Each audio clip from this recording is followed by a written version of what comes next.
Can you not do the stupid Showtime thing? 3, 2, 1, Showtime. Hey, did you ever see that movie? Did you ever see that movie? Did you ever see that movie? Welcome to Hey, did you ever see that movie? I'm your host, Des, and as always, I'm joined by my lovely co-host, Lynn. The bitch hit me with a toaster.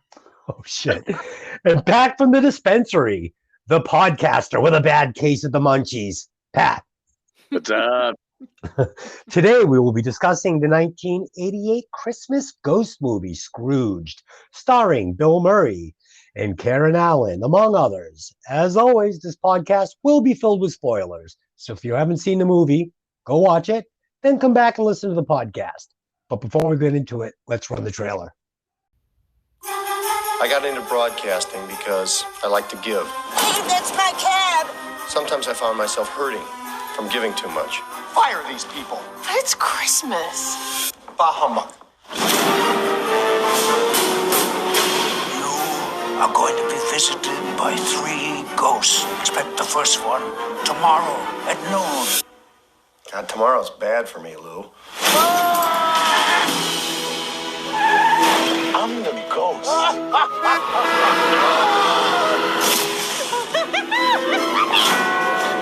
the ghost of Christmas present. I had a funny feeling. I can't get the antlers glued onto this little guy. Have you tried Staples? Don't you dare. So happy, but so poor. She made me do for a raise. Maybe. Yeah, probably. May I? Oh, I'm having the weirdest day. It's never too late. You can always change if you want to. I've never liked a girl enough to give her 12 sharp knives. For a couple of hours out of the whole year, we are the people that we always hoped we would be. Did I forget something, big man? God bless everyone. Tilly, why don't you give us the synopsis? Oh, yeah. Like I'm ready for that. Man. Okay. In this modern take on Charles Dickens's A Christmas Carol, Frank Cross, played by Bill Murray, is a wildly successful television executive whose cold ambition and curmudgeonly nature has driven away the love of his life, Claire Phillips, played by Karen Allen. But after firing his staff member, Elliot Loudermilk, played by Bobcat Goldthwait, on Christmas Eve, Frank is visited by a series of ghosts who give him a chance to reevaluate his actions and right the wrongs of his past. Nice. All right, so let's get some quick opening thoughts on this one. I'm going to start, and I'm just going to give you the budget and the box office. So Scrooge cost $32 million to make, and it grossed over $60 million at the U.S. box office alone. So this was a success, obviously. Pat, I know you love this movie. So what are your opening thoughts after watching it for this? Well, let me start by saying it's Charles Dickens, not Charles Dickinson. I was going to say the same thing. My apologies. I couldn't let that go. Just My like apologies. Capone. Yeah, Dickinson.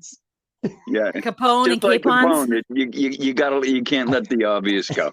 All right. I'll take it. I own it. Okay. There.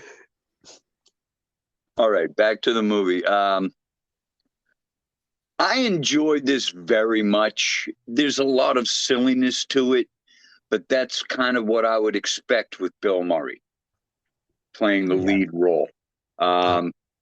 He does a phenomenal job being an absolute douchebag. Because there's never a more hated Scrooge in any version I've ever seen. He's just cruel, insensitive, mean. Just a perfect Scrooge. Yeah. Yeah, he plays it over the top. And, you know, I love Bill Murray, and he's such a lovable actor that, you know, he never really comes across as he's playing a bad guy, obviously, but it's still Bill Murray, and I love him. So I had trouble falling into the spell he was trying to cast on me as being a bad guy. Dylan, what do you think? So I think I fall somewhere in between the two of you. I enjoyed the movie. There's parts of it that I think are awesome, and there's parts that I think are a little outdated, don't really stand up to today. But overall, it's a Christmas movie, Were, and what I said, go ahead. I was going to ask, were you buying Bill Murray as like a total dick or? Well, it's kind of like if you kind of just suspend I mean, if you got to think about it not being Bill Murray, I Right. mean, he does some truly despicable things at the beginning of the movie. So, yeah, I can buy it. I think the problem I had with it was that I felt like the writing was a little short in some places and they didn't give him enough to work with. I saw one note at some point in my research that said that Richard Donner just basically kept telling Bill Murray to be louder to make him seem meaner. And it's like, well, yeah, that works, but you don't have to yell constantly to be mean. You can be mean in other ways. So if the writing was a little better, maybe. I actually said to Pat earlier, I felt like Bill Murray was yelling at me throughout this movie. So it's funny that you said that. Yeah, it was one of the notes that I said. Yeah, that he had that the director basically just kept telling him, you need to be louder, you be louder, yell more. And it was like, okay, well, loud does not always equal mean. So yeah, I wish they had used somebody with a comic edge, like for instance, Bruce Willis. He's somebody that can play comedy, but that can also be, hard. And I feel like if they had given the role to somebody that had a little bit edgier of a side, he would have sold me this character a little bit more. But whatever, we would have lost some of these magical, and I do mean magical, Bill Murray moments that we get in this movie. So, I'm not going to shit. Yeah, I'm not going to shit all over this movie by any means. So don't get it twisted. Bill Murray is awesome. So let's get started. The movie opens with Santa Claus and his elves preparing for Christmas in Santa's workshop, when suddenly the workshop falls under attack by snow troopers. Fortunately, Santa and his elves are heavily armed and backed up by the great Lee Majors. Next, we get Cajun Christmas, an ad for a show, Father Loves Beaver. We realize this is a Christmas lineup for the IBC television network as we're brought into the boardroom. And we meet Frank Cross, played by Bill Murray, president of IBC programming, as he lays into his office staff for having shitty ideas. He fires Elliot for disagreeing with his horrifying promo. His secretary, Grace, calls it a code 9, meaning this isn't the first time he's done this. Delynn, what'd you think of the opening scene? First, shout out to Alfre Woodard as Grace. She was she did a great job in this movie. The promo that he wants is so friggin' ridiculous that I almost had to just roll my eyes at it because it was so ridiculous. It's almost, when you think about the 80s and especially like the late 80s, everything was explosions and this, that, and the other thing. So it was almost like Hollywood telling on itself a little bit, Yeah. Pat, what'd you think? First, I'd like to give kudos for the tribute to the $6 Million Man. Oh, yeah. Because I don't think anybody of this generation would have any idea who the hell Lee Majors is.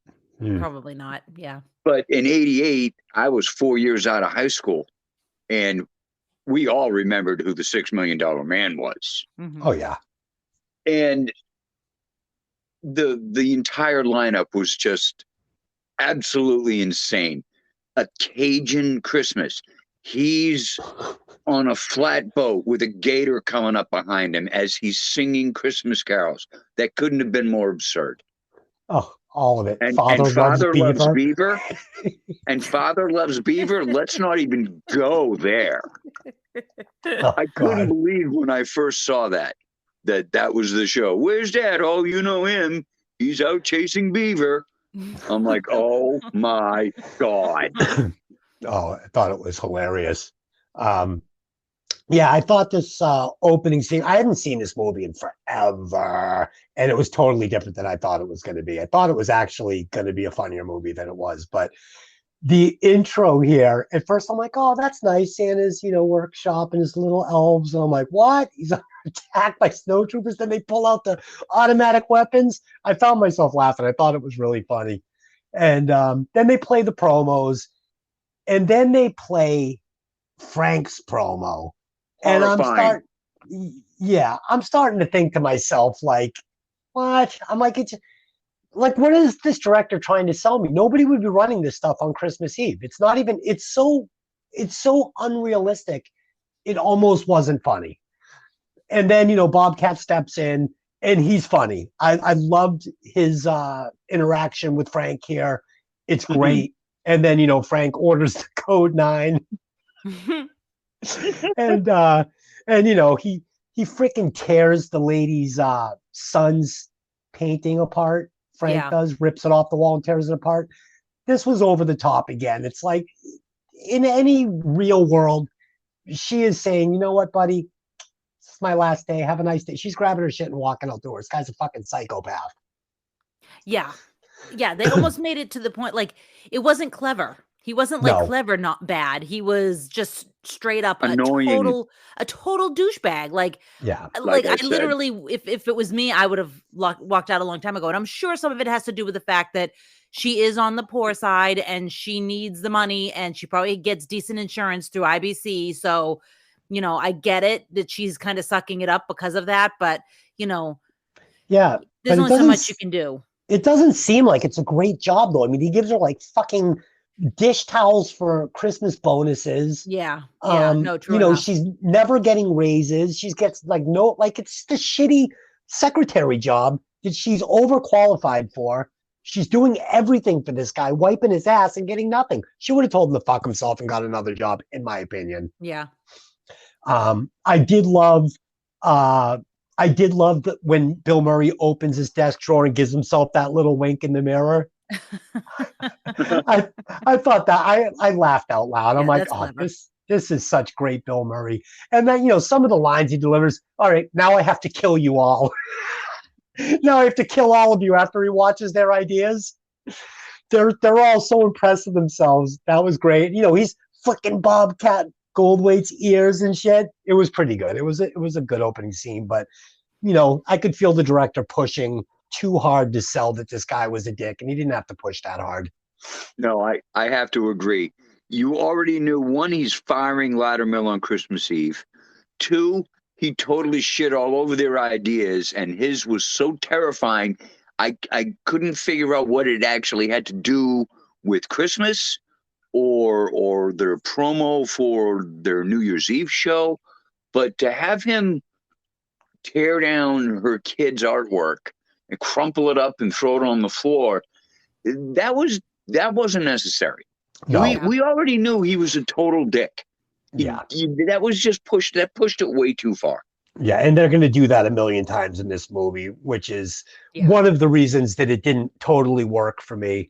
And, also, there's no way Preston would have this guy running his company, because nobody in the world is going to watch this garbage on Christmas Eve.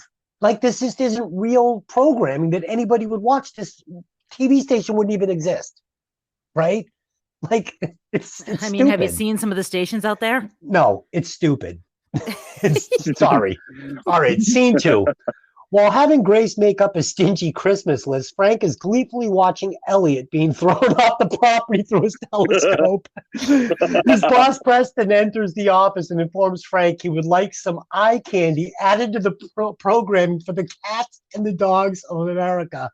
I thought this scene was awesome. This was one of my favorite scenes in the movie. I'd like to interject. Go ahead, Pat. You go first. On that character, Preston. Mm-hmm. When he goes and I had to write this down because it made me laugh. He talks about Kojak. Oh, remember Kojak and the lollipop? Well, what about a cop that dangles string? I was like, seriously, there's something so wrong with that guy's head to even come up with that idea. I'm like, okay, Preston is insane.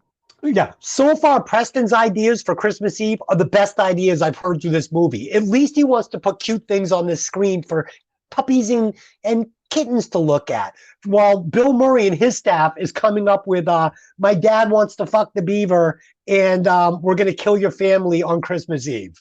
Like, these ideas are bad. Dylan? Yeah, I mean, the thing that really caught my attention was the fact that Frank tells Grace to go and hide the booze.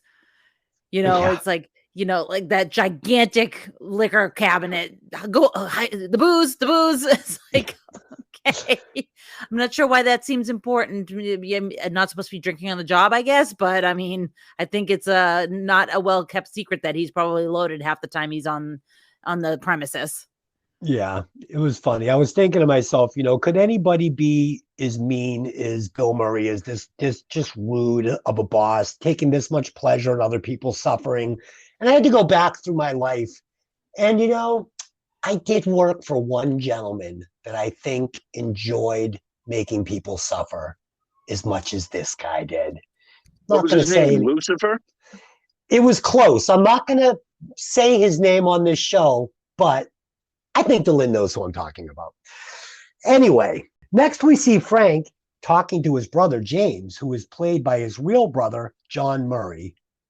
They're walking through the streets of New York. Frank insults a group of street musicians. He then steals a cab from a little old lady and flips her off as he drives away.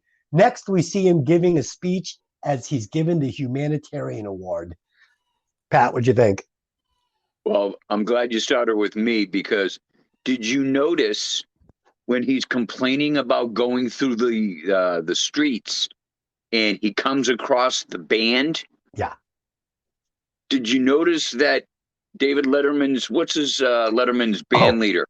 Yeah, it's not just him. This band is an iconic lineup of musical legends, actually. This is Paul Schaefer, Miles Davis, Larry Carlton, and David Sanborn, and he's calling them hacks.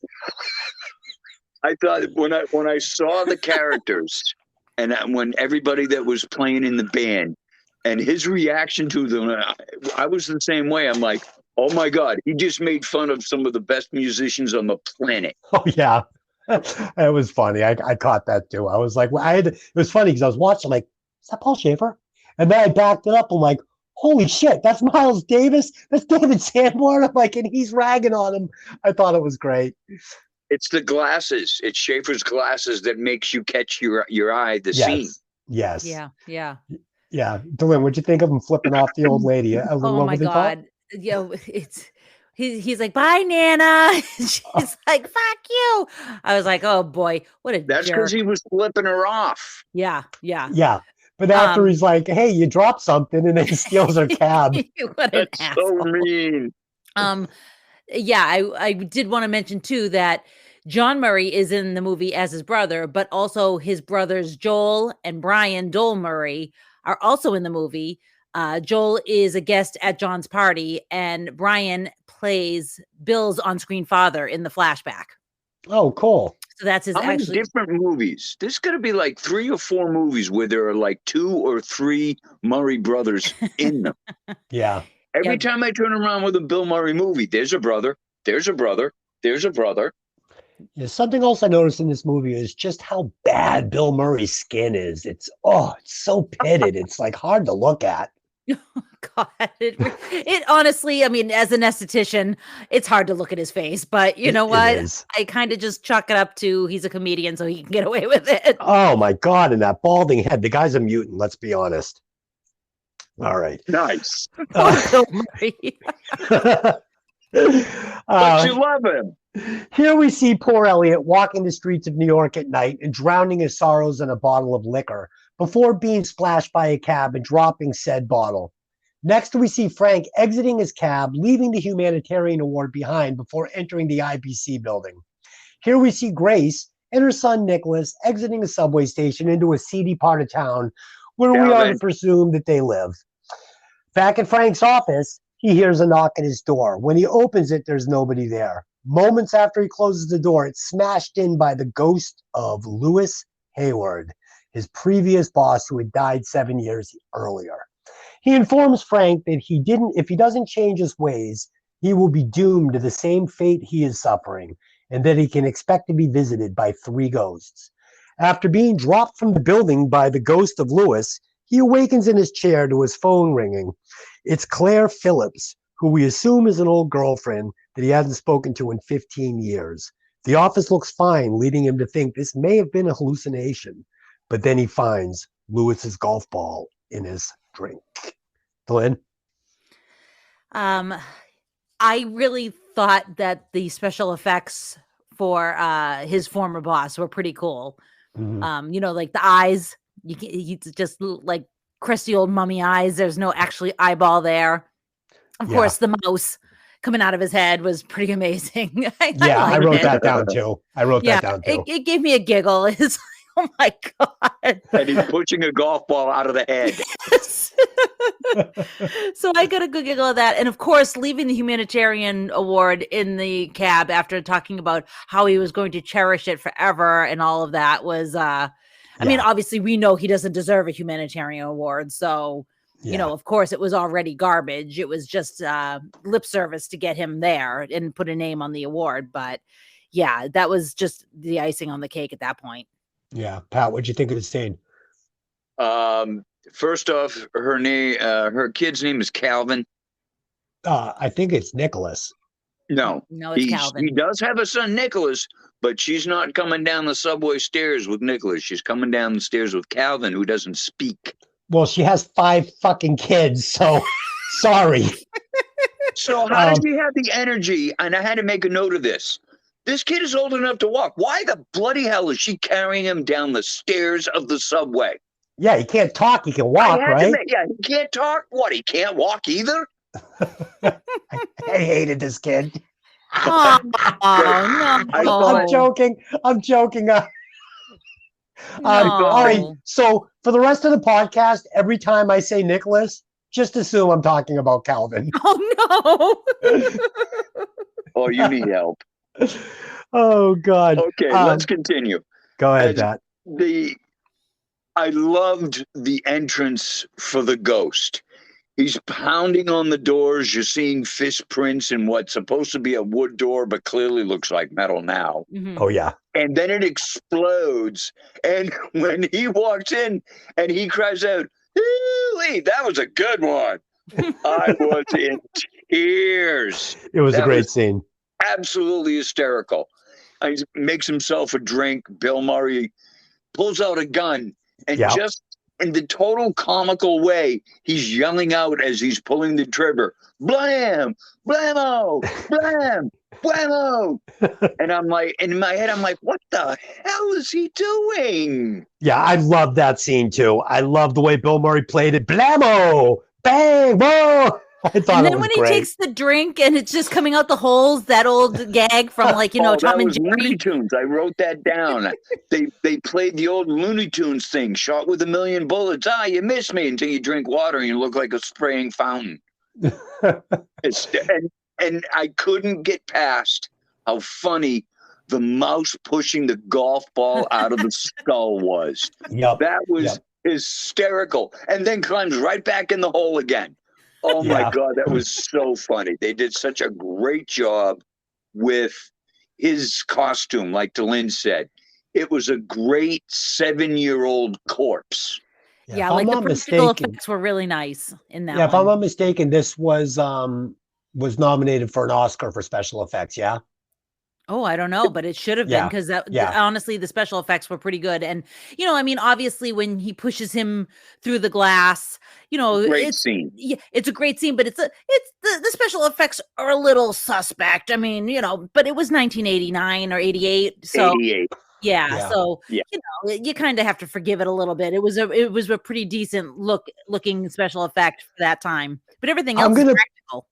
I'm going to put my already shaky reputation as a movie reviewer with perfect facts on the line and say that this was nominated for an Oscar for special effects in 1980. It would have been 89 by then. In 88. So you can take that to the bank. All right. Alrighty then. Next, we see Grace with all of her children this time in a very humble apartment. They ask if she's got her bonus, and she says yes, she's drying her hair with it. It's an IBC towel.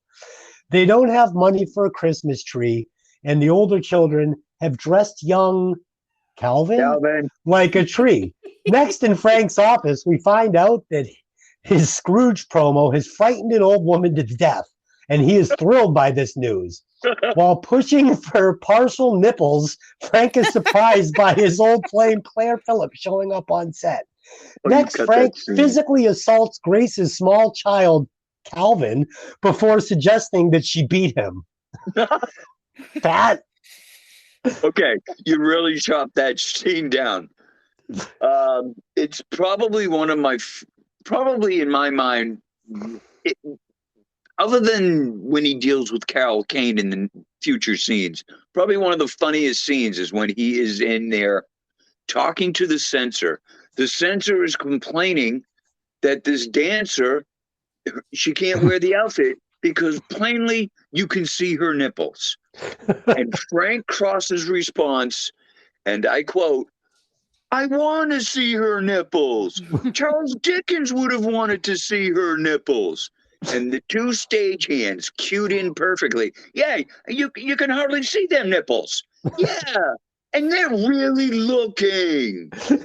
Dude, I love those two guys. And I loved that the one guy knocks the lady out that's complaining with the fucking, the whatever piece, and the Frank, lamppost.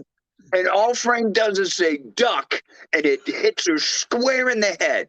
And the abuse this poor woman took from the nurse, from Frank. I mean, they go to get her out of there. She's on her back. They flip her over onto her stomach like a sack of potatoes and pick her up to carry her away. And doesn't Frank like thank the guy that hit her with the pole? Oh God! He turns to the guys. Thanks, guys. Call the nurse. Thanks, guys. And then he tells her to look at the dancers shaking their asses in the thongs. You can see their nipples. He's like, "See, I think you just needed to see it." Yeah. And then as they're administering first aid, and he casually looks down and says, "Make sure her nipples are covered." I almost peed myself. Oh God, this was a great scene. Favorite in the movie. Mine too. Favorite in the movie. Yeah, this is one rewatch point just for this scene. Oh, I've watched that scene so many times. Just, of course, I'll be stoned out of my skull and laughing at it every single time I watch it. Yeah, but the scene with the little kid was so stupid. I mean, that was pushing it bad. And you know what it was? It was like, it was almost when he's talking to the baby in Ghostbusters 2. He's like, "You're a burden on your mother. You got a big head," and it was cute when he did it there. This was adorable. Oh, I saw Peter Venkman several times during this film. And that was a big problem with this, because I wasn't taking him seriously, because it was Peter Venkman. This is a great guy. And he's got the kid against the wall, and he's trying to play like he's really genuinely giving this kid shit. And you could see that he loved the kid and he had no problem with it. And he just was not selling this scene. And I don't know why they had to put it in the movie. It ruined what was the best scene in the movie. We already knew he was a dick. Just like with the kid's artwork, there was no need for that. Yeah. Yep. We already knew he was a total asshole. If just looking at the previous scene, dealing with the censor and watching her get knocked out, I mean, you don't need to push the dick factor any further. Yeah, and we didn't need to push the fact in the beginning of the movie that this guy is such a demented psychopath that he's like putting these ridiculous promos on the air that nobody would watch. It was an unneeded plot device. It just didn't need to be there. They could have been doing like funny shows for Christmas Eve that would have been maybe a little off color and funny, but not to the point where it's like, just fucking nobody would watch this. It's stupid. I mean, his promo was talking about acid rain and highway shootings. Yeah. And drug overdoses. Yeah. And I'm like, as I'm watching this promo, like we said earlier, what the bloody hell did that have anything to do with Christmas or this Christmas special they were doing New Year's Eve? Yeah, the nuclear mushroom cloud. Like, what? Yeah, so, and I know at the end, the director thinks this is going to pay off in the end, where the little kid Calvin finally says, whatever is final. You're jumping ahead. I know, but what they're trying to set up is that, Bill Murray's been trying to hold this kid down, giving him shit, tearing up his pictures. He hates him. At the end, he's like, "Go ahead, little fella, give him your final line." And it just was stupid. All right. Next scene. At an upscale restaurant, Frank's boss informs him he's hired someone to assist him in the daily operations, and we meet Bryce Cummings. I love this guy, who is clearly gunning for Frank's position as he's continuously brushing dandruff off of Frank's suits and subtly insulting him in front of his boss. At lunch, the clock strikes 12, and Frank starts seeing some unsettling things, like eyeballs in his shot glasses and a burning waiter, which causes him to start acting a bit unhinged. A bit. Yeah, what'd you think of this scene? Oh my God, it was cringy. It made me go, oh my God, like, because everyone's looking at him and he's screaming and he's flailing, and I'm like, oh Lord, like it just, yeah. This was the uncomfortable moment where I was just like, oh Lord, I can't even with this. But I loved the watch. And then the close up of Bryce's mouth, and you already want to punch this guy in the face because he's so obnoxious. Mm-hmm. And the whole thing with the waiter on fire was a great special effect as well. Yeah. And of course he's not on fire; he's totally fine. So right, Pat, what'd you think of the scene? I think this is why you want to see Bill Murray in any kind of a comedy scene. Mm-hmm. Because his reactions when he first sees the eyeball and he's totally freaking out, and the waiter is trying to ask him what he would like, and he's pointing at the other waiter who's lighting a baked Alaska and sets himself on fire. And this is what Frank is seeing. And watching, this is why I liked Bill Murray in this role, because now his mind is starting to go. Yeah. So he's no longer the total douchebag that he was. Now he's just going nuts. Yeah. And Bill Murray is great in a role of someone who's nuts. Yep. And Bryce Cummings, if Frank Cross was a total douchebag, then Bryce Cummings is nothing but a bootlicking ass kisser. That's exactly what he is. I mean, but everything about this guy you could hate. Yeah. I have absolutely no tolerance for arrogance of any form, because I don't think anybody is above anybody else simply because they think they are. Right. And this Bryce Cummings, he was nothing but an arrogant dickhead. Mm-hmm. Oh yeah, I was done with him the minute he ordered the California health plate with no dairy. I'm like, really? I mean, oh my God, this is how you stereotype people like this character. Yeah. He's so full of himself, and he's condescending to everyone who he thinks he's above, but he couldn't put his head any further up Preston's ass without coming out of his throat. Oh yeah. Oh yeah. Yeah. So this scene, like almost every scene, had something in it that again detracts from the scene for me. But one thing I thought was interesting was when he falls down, he really fell down. He slipped on some water and he really took a digger there. And they decided to scuff on the floor from his boot. That was real. Yeah, they thought it looked good, so they left it. But I thought the Richard Pryor joke, I thought it was funny, but I thought it was in bad taste. It didn't need to be there. I mean, the guy lit himself on fire smoking crack. Yeah. It's like, it just didn't need to be there. I laughed. Don't get me wrong. Of course you did, because you knew what he was talking about. Yeah. But it is in bad taste, though. It is in bad taste. It's not like the guy, lit himself on fire smoking while he was pumping gas. I mean, come on. Fucking, it's low-hanging fruit, and they didn't need to go there. Low-hanging fruit, I like that. Kind of like my left nut. Oh my God! Edit that out. Isn't that a different movie? Oh my God. No, never.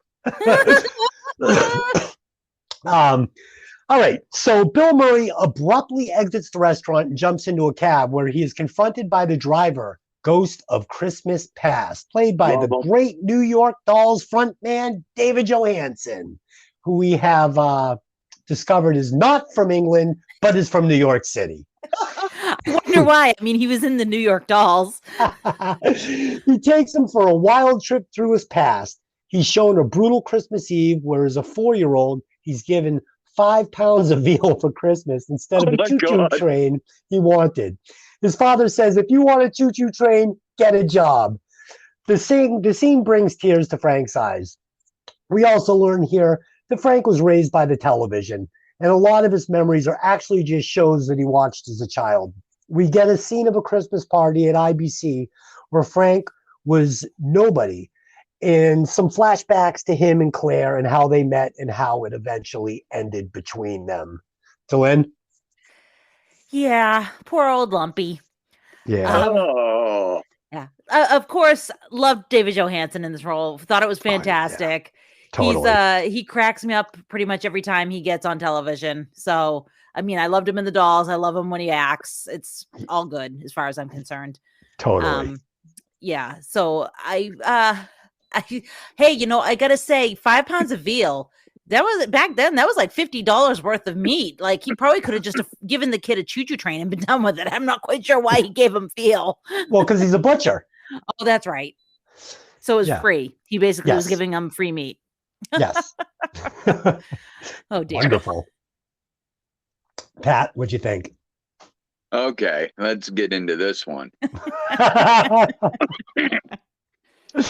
I made a note. Who the hell gives a kid 5 pounds of veal as a Christmas present? He's 4. What the hell is he going to do with that? Feed him. Yeah. Yeah. Yep. Right. It was a free gift because he didn't want to do something. And this took place in 1955, if I remember right. Yeah. But I'm actually getting a little further ahead than I wanted to be, but we'll continue with this thought. And did you notice everybody was smoking? Oh, yeah. The cab driver was smoking. His pregnant mother was smoking. Yep. Yeah, she was. And his father walks in, and the first thing he does is light a cigarette. Yeah. Mm-hmm. I'm like, okay, yeah, you couldn't have written the 50s better than that. Yeah. I'm surprised they didn't have the kid smoking a butt in front of the TV. I'm surprised the dad didn't give him a carton of cigarettes. Merry Christmas. Oh my God, true. When he starts whining about how everybody tells me why they can't do this, they can't work. I'm too old. I'm too sick. I'm 4. I'm like, oh my God. And that's his brother. Wow, this is his parents. And then he proceeds, still wearing everything he walked in the door with, to lay on the couch, put the hat over his head with a cigarette in his mouth. I'm like, oh my God, it's no wonder Frank turned out the way he did. Yeah. Well, let me cue you guys in on something. That Christmas was better than any Christmas I ever had as a kid. Okay? I never got 5 pounds of veal. No. So that kid had a pretty good Christmas. I take it. Okay, so you're telling me that you actually wanted 5 pounds of veal as a kid? I mean, he had no food. Yes, actually, would have been better than staring at the steak on the side of the salt container. Okay, let's move on. I want to, and I have to go back. Like I said, I jumped too far ahead. I have to go back. The character, the Ghost of Christmas Past by Johansen, was absolutely awesome. The makeup, the decorations in the cab, the way he talked, everything about that character was spot on hysterical for me. Hell yeah. But the only thing I didn't enjoy seeing the Frisbee show. And all I could think to myself is, was this supposed to be taking place around about like when Howdy Doody was on the air? Because that had to be the most ridiculous thing I've ever seen in my life. Yeah. Yeah. It was. I mean, it's a kid's show. Yes, I get it. But he threw his life away for that. Yeah. I mean, honestly, if you're gonna, how did he go from, being basically, he looked like he was a mailroom kid initially. He was the mailroom kid. So then he gets on the Frisbee show, and then he ends up president of the company 15 years later. Like, that's a pretty high trajectory. I'm not quite sure how he went from Frisbee to the president of the company. Well, I think what they were doing was showing in quick jumps how he went from this to this to this, and everything. I mean, he gave up. When you see him give up Claire, and so he could do his show and go to dinner with his boss. That's the turning point where now all he cared about was work and advancing. Yeah, but they couldn't that was like the starting point of his career, and then it showed you where it ended. Yeah, but they couldn't even do that right because they break up and then she's like, all right, well, maybe I'll see you later then. I'll, keep the plate hot for you. It's like, so did you guys break up or not? I mean, did you break up or is he coming over after the fucking dinner with the boss? It's like the writing on this movie was fucking anorexic. Okay. It was like nobody proofread the script. They were just like, yeah, it's done. Go ahead. Let's shoot the movie. Yeah. I mean, and then we've got these jokes about how the Chinese are fucking carving up cats for sushi. Oh my God. Oh, you want to go for some Chinese food? Oh no, don't do it. You can't eat that. They're using alley cats in the chow mein. It's not good. No, don't go with that. Every scene. Holy shit, where the hell did that come from? Every scene had a line in it that was just disgusting and just wasn't necessary. You know what's so funny is like that reminded me of like a Saturday Night Live thing he did. Yeah, absolutely. He was pulling Venkman in some spots. He was pulling Saturday Night Live in others. He never really fully committed to actually doing Frank Cross. The hair that he had as Frank Cross in '68, that's what made me immediately flash to Saturday Night Live. Right. Yeah. Bill Murray was all over the place in this role. I mean, and again, it was like what you just said. It was almost like we were getting skits, and some of them were funny, and some of them weren't. And he was selling the Venkman role. He was selling me the comedy and the humor, but he wasn't selling me the dick moments. Even when he's yelling at her, I mean, we already saw this scene where he's like, we're united. If I'm working late, you're working late. And he's yelling at her, but I'm laughing. And you can almost see he was laughing and she was laughing. It was funny. He wasn't selling it. That was one of my favorite scenes. Right. You have to work late. If you can't work late, I can't work late. If I can't work late, I can't work late. Right. But were you buying it as him being a complete asshole, or did it feel fun to you? It was fun. Oh, that was definitely more fun. No, see, I already got the complete asshole part of him when he fired Elliot Latimer on Christmas Eve. Right. At that point, his asshole quotient was as high as it was going to go. It didn't need any more pushing to get it there. Yeah, he doesn't have the acting chops to pull this part off. He's a comedic actor. That's what he does. And I have seen him in some movies like Lost in Translation, which is fucking brilliant. It's one of my favorite Bill Murray performances of all times, if not my favorite, because in fact, wow, just saying that, I don't know why he didn't recreate. Oh, because this is way before that. Duh. That's the character he should have played, because it is like, that is Frank Cross. It's way more toned down, but it's got a little comedy. It's got a little fucking seriousness. It's a really deep character. So if anybody hasn't seen Lost in Translation, I highly recommend that movie. It is a 5 also rewatch. It's very much a different writer, Yeah. Different director, different writer. So it brought whoever it was able to bring it out of him. Have you ever seen it? I think I saw it way back when it first came out, and I haven't seen it since. Man, is it good? Woo! That's the one where he's in Japan with Scarlett Johansson. Oh yeah, it's so good. But let's not get off the tracks yet. Sorry. And in final thoughts on this scene, I'm just glad I don't eat sushi. um, Why? What is it? What about sushi?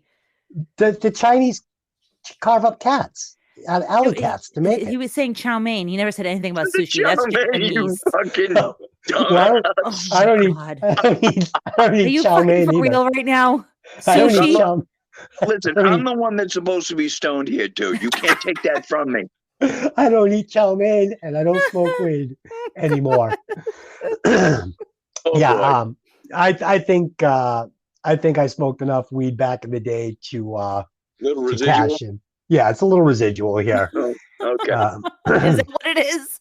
Yeah, even though I haven't smoked in years. All right, Frank is questioning his past decisions and possibly regrets losing Claire for the wrong reasons. We also see Elliot fainting into a pile of trash after giving blood for just $20. Next, we see Frank stumble into Claire's homeless shelter. He has a meltdown, insulting the volunteers and Claire before storming out of the shelter.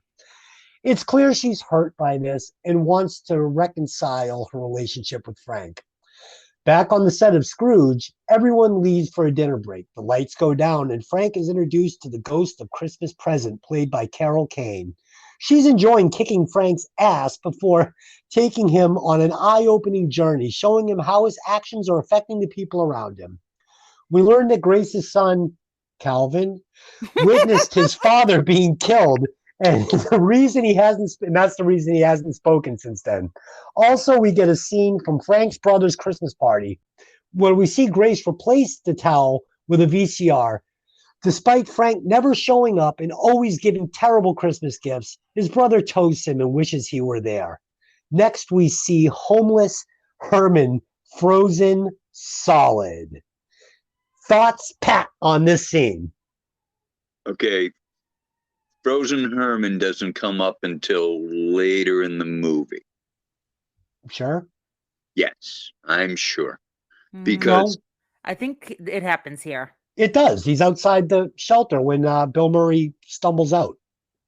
yeah, but Frank goes to look for Claire, and Oh, you're That's right. where he meets him. Yeah, then Right. at the very he end, meets Benny and Ava, and I can't remember the other guy. And they ask him to do a few lines from Hamlet, and what he spewed out made me laugh so hard it was hysterical. I swear, therefore I swear. oh yeah, Also, let's point out that Anne Ramsey was the woman in that scene, better known for The Goonies and Throw Mama from the Train. Yes, I knew Yeah. I recognized her, but I couldn't pinpoint where it was. That's where Yeah, it's no. from. We get Frozen Herman at the end of the scene after Yes. he is Yeah, back. right. But that's at the end of the entire scene with Carol Kane and Christmas Present. Yes. Yeah, well, he just went through the whole thing. So yeah. And that's where I put it, right at the end. Oh, okay. Well, maybe I wasn't paying attention. You? No. No. What? Hey, don't bogart that. Okay, anyway. Anyway, I thought Are you that- sure? the Ghost of Christmas Present was probably one of my favorite scenes. She constantly was hitting him and kicking him. And that's when Delenn's line at the beginning of this, Mhm. the bitch hit me with a toaster. That was where Actually, that's the scene that takes you to Frozen Herman, because Exactly, she I was hits just him gonna with say the that, toaster. right. Yeah, But I and then mean- he gets knocked down, and when he gets up, he's in front of Frozen Herman.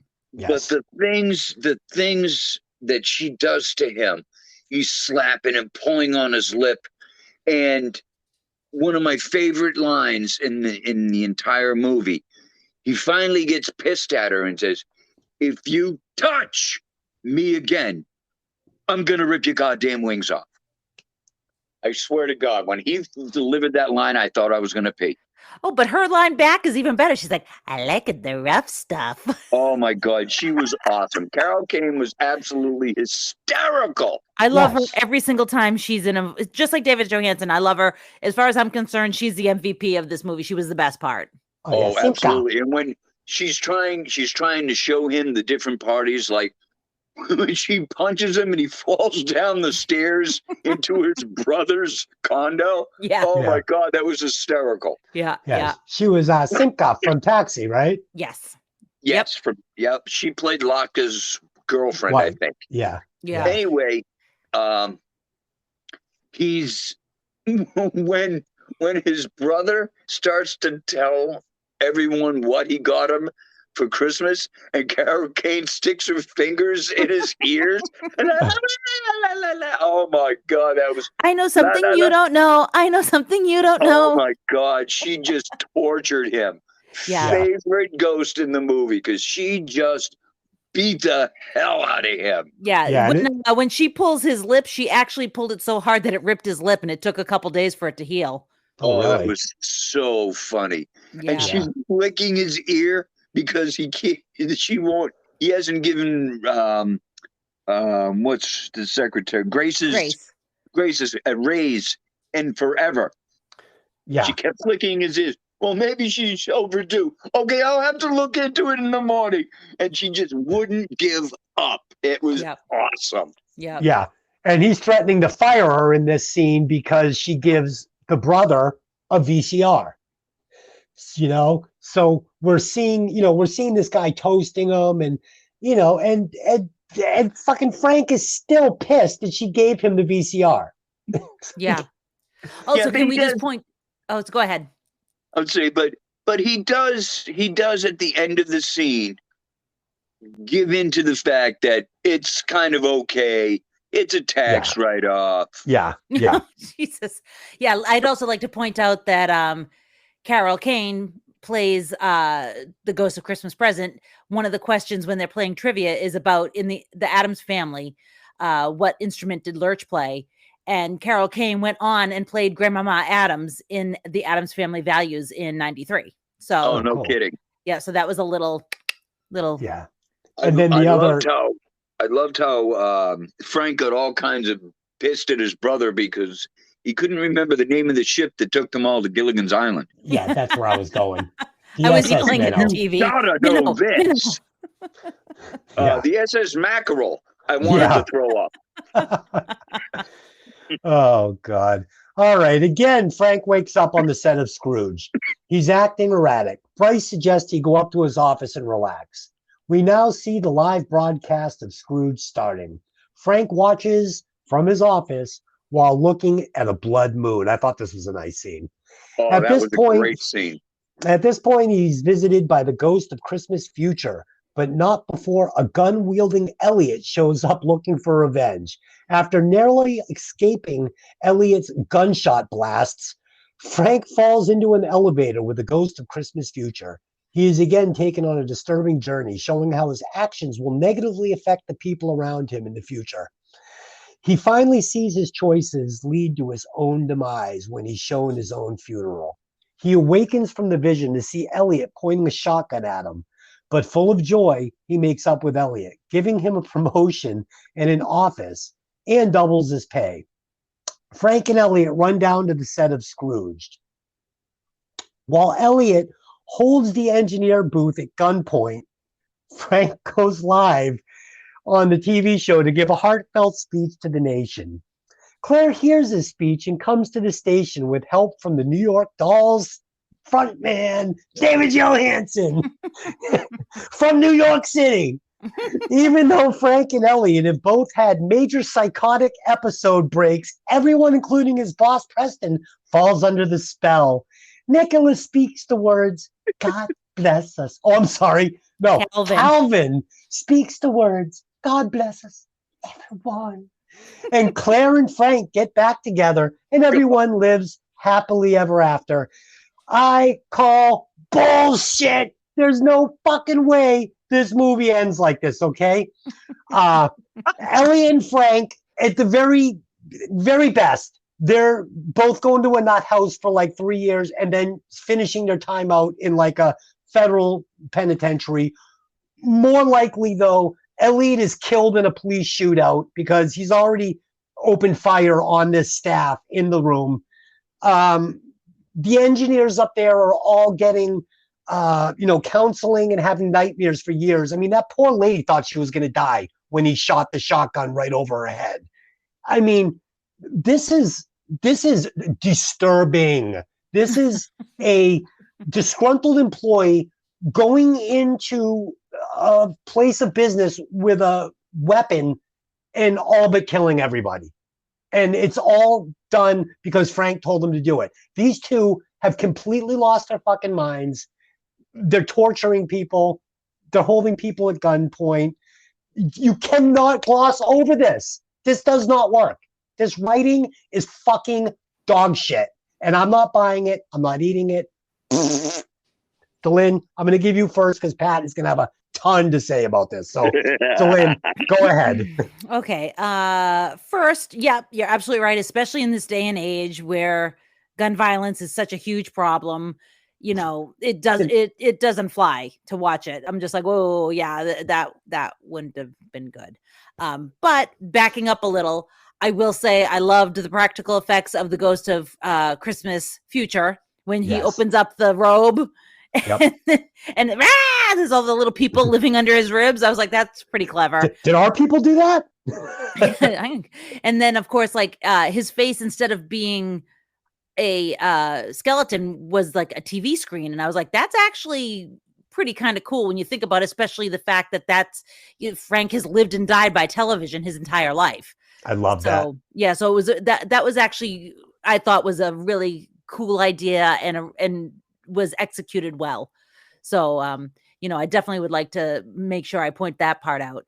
I will say that when the little kid comes up and says, "God bless us, everyone," in his little hoarse voice, because he hasn't spoken in 5 years, I got a little dust in my eye. Yeah, I didn't.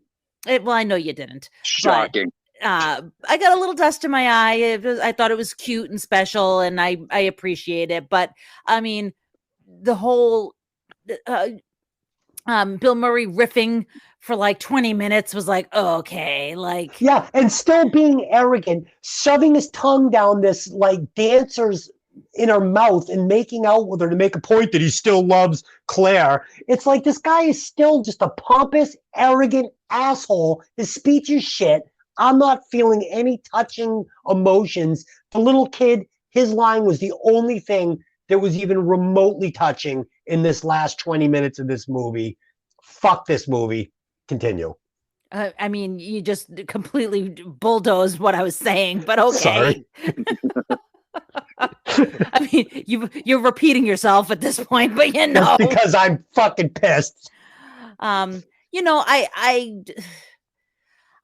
have problems with the end of the movie. The gun violence is ridiculous, especially now looking back at it. Then, we didn't have people going in and shooting up, supermarkets and crap, but it's still 1988. That would have been acceptable. I'm not saying it was acceptable. I'm just saying it doesn't have the tone that it has now. Like we've got a way bigger problem these days with that kind of thing. Agreed. And I totally agree. That woman, I mean, she was acting, but she was completely terrified. And it was like, and then he's like, "Get up and dance." And everyone's like, ah. Like, it was very uncomfortable. And I was like, yeah, I'm not quite sure how this is supposed to fill me with joy. Like that fills me with terror, but okay. Yeah. So yeah, I mean, there was definitely some missteps and I couldn't understand some of what they were doing. Yeah. And the president of the company, Preston, is at home like, well, he hijacked the live broadcast of Scrooged and, there's people being held at gunpoint, but that was a fucking great speech. So fuck it. Everybody gets a raise. Elliot's back in the fucking top floor. Merry Christmas. Yeah. Okay. Pat, give us your thoughts. I guess I'm the only one who didn't really take this movie seriously. I mean, holy cow. It's a Christmas comedy. Yeah. Okay. The That's my point. gunplay was unnecessary. You probably could have come up with a more clever way for him to make his speech and not get cut off. Mm-hmm. There was no, but you got to read one of the things. I'll go back to the beginning of the scene where he's being escorted to the elevator because he just arrived on scene and they haven't seen him for God knows how long. Mm-hmm. And when the elevator door opens and you see the Ghost of Christmas Future, the one who's in the show, and he totally goes nuts, falls to his knees. He yelled so loud, Grace was like deaf in one ear. But when I couldn't accept Elliot Latimer, showing up with a double barrel shotgun. This is the character who couldn't hold a bottle of alcohol in a wet paper bag. This is the character who, after selling his blood for $20, passes out in a pile of trash and not only loses the $20, but the coat he's wearing because a bum is mugging him. And his watch. And this character somehow manages to come up with a double barrel shotgun and half a dozen rounds. Really? Where the hell does this happen? I couldn't accept that. No, it's you said something too before you started that really just underlines my problem with this movie. This is a Christmas, it's a feel-good Christmas movie, and it just didn't feel good. I mean, Scrooge itself is not a feel-good movie until the very end. You know, when you see like old-timey Scrooge, or even, I mean, quite frankly, even the Muppets Christmas Carol is not, it doesn't feel good until the end, you know, because that's kind of the point, is that you're dealing with this awful person that needs to be shown that there's more to life than being a jerk. And it takes a life-changing event to happen. Yeah. Yeah, I felt like Go ahead, Pat. Not one character that Scrooge has been played in however many versions, he doesn't have a full grasp of what's happening until he sees his death. Yeah. And when Frank Cross, that same thing happened with Frank Cross. It didn't really, he was shown Calvin, who's now in a loony bin in a rubber room. And all I could think to myself is, because he wasn't speaking, really? Yeah. How does that happen? That was horrifying. Yeah. Just bad writing. And Frank is now Frank is starting to come around and think maybe he should have done something if this is the result of him not doing anything. Yeah. It's bad writing. None of it's explained. The end of the movie didn't have that moment when I just felt good, where I was like, oh, here it is. I feel great. The whole time at the end, it's just getting darker and darker and darker. And I'm like, holy shit. You know, I did, however, put aside the gunplay with Elliot in the booth. Just Frank speaking to the world. He's now had his revelation, and he realizes the kind of person he's become. And he calls out, what kind of an ass schedules a live broadcast on Christmas Eve? And the cameraman shouts down, only you, Frank. Yeah. Hit that bong. No, man. Scratchy throat. Oh, sure. Call it what you want. But the way he reacts to him and that honesty is like, that's still Frank Cross, but I don't know. It was not ending the way I wanted it to. I mean, I enjoyed it. But it was too strange. Yeah, I did enjoy Calvin speaking his first words. And the first time I saw it, I got a little teary-eyed because it was so cute. It was cute. I think the only thing I enjoyed about the ending scene is when he was talking to the audience during the ending song. Yeah. Talking about, I thought that was goofy. Like, this one's sing, and now this one's sing, and I was like, oh no, what is terrible. this? And the one thing that he out of all the shit he's done, and he could be saying, who would do this? Like, who would tear a woman's son's picture off the wall and crumple it up? Who would give his brother a fucking towel for Christmas? No, none of these things. He's a fucking TV executive putting on a live performance of Scrooged. That's his job. That's what any guy in his position would do. You're bringing this beautiful fucking Christmas show to people. That's fine. That's not a despicable thing to do. This is what he's sorry for. Fucking writing sucks. I'm at home going, fuck you. Fuck you. I'm yelling at the TV going, fuck you. Fuck you, so Frank. I guess you really liked it. I didn't. And you know what's funny? I thought after we actually talked it through, I hate this movie even more. All right. So let's give our final thoughts and our rewatch scores. And I'm going to let Pat do the last one because I'm going to butcher this fucking thing. Honey, go ahead. You're not going to get from me what you think. Dylan, go ahead. All right. So I get some problems with it. There's things I like. There's things I don't like. There was parts of it that were cringy. There was parts of it that I loved. Like I loved Carol Kane. I loved David Johansen.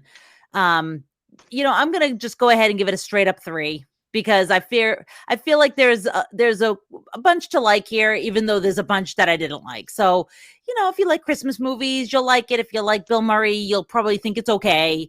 Just if you view it with a forgiving eye and don't pay too close attention to it and, really rip into it like we did, you'll probably enjoy it. So I'm going to go with a 3. All right. So for me, oh man. Is there a negative scale coming?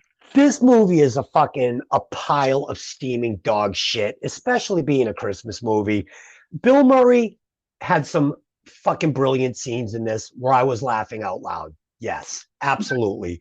David Johansen was great, like you said.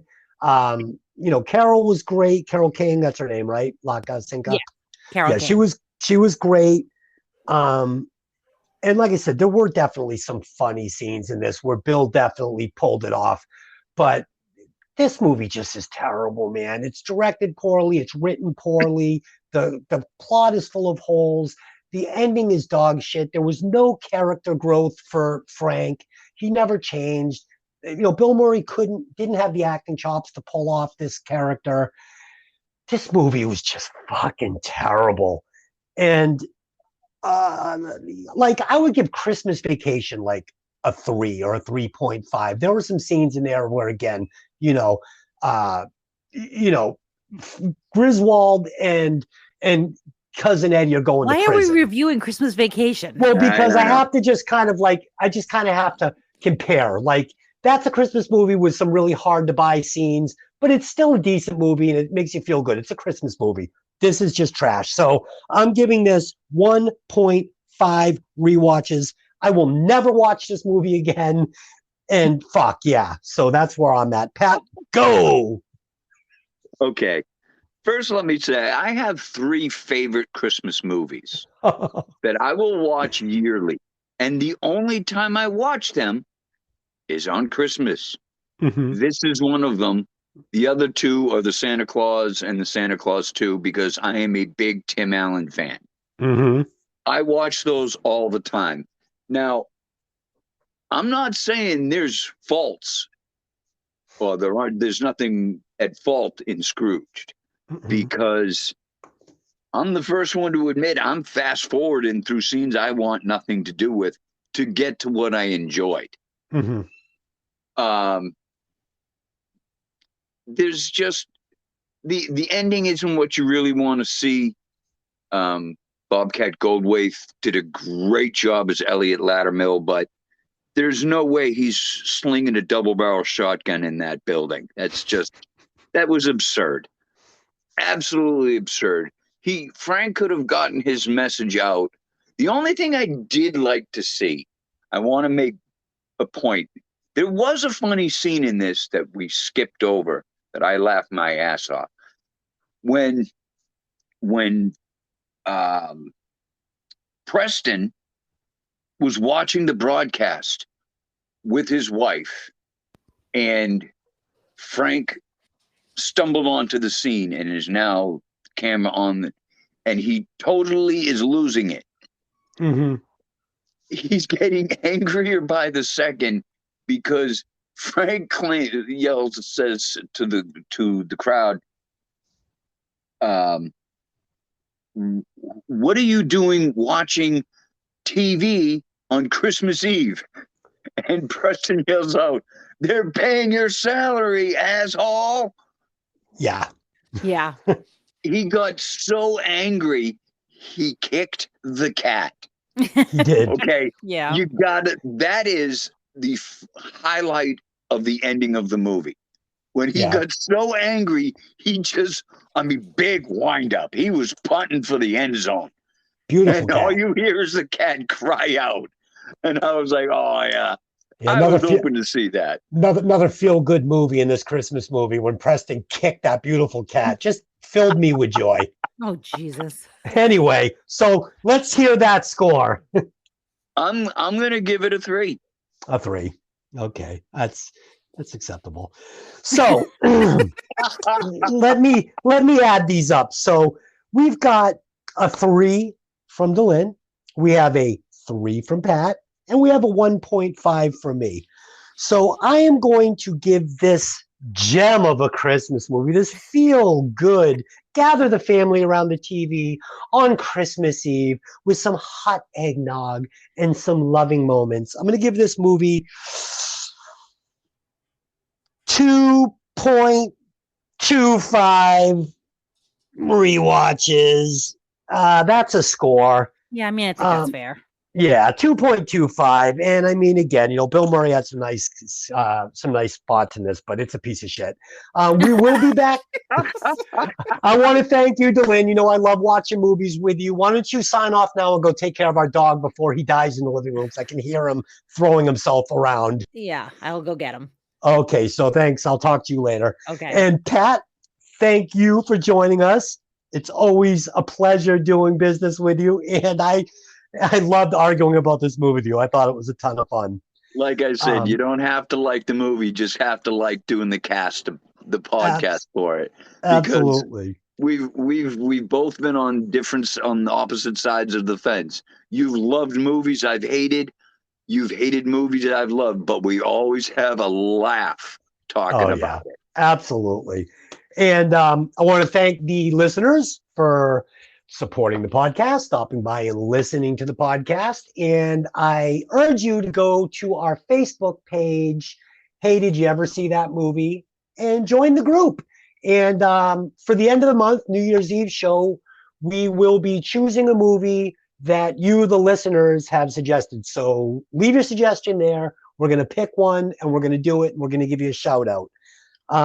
Next week, we're going to be back with Mickey, the podcaster with 1,000 potions, and we let her pick the movie, and she chose The Ref. So we will be watching, breaking down, discussing The Ref next week. So until then, thanks for coming by, and hey, did you ever see that movie? See you later. Bye. Next, we see Frank telling his brother, James, who is played by his real brother, John Murray, walking through the streets of New York. Frank insults. Next, we see Frank telling his brother James, who's played by his real brother John Murray, while walking through the streets of New York. Why can't I get this scene right? Yeah, remember this next time when I have a hard time. Scene 3. Let me write this down. This is going to be a edit. Take 2. Scene 3, edit. Okay.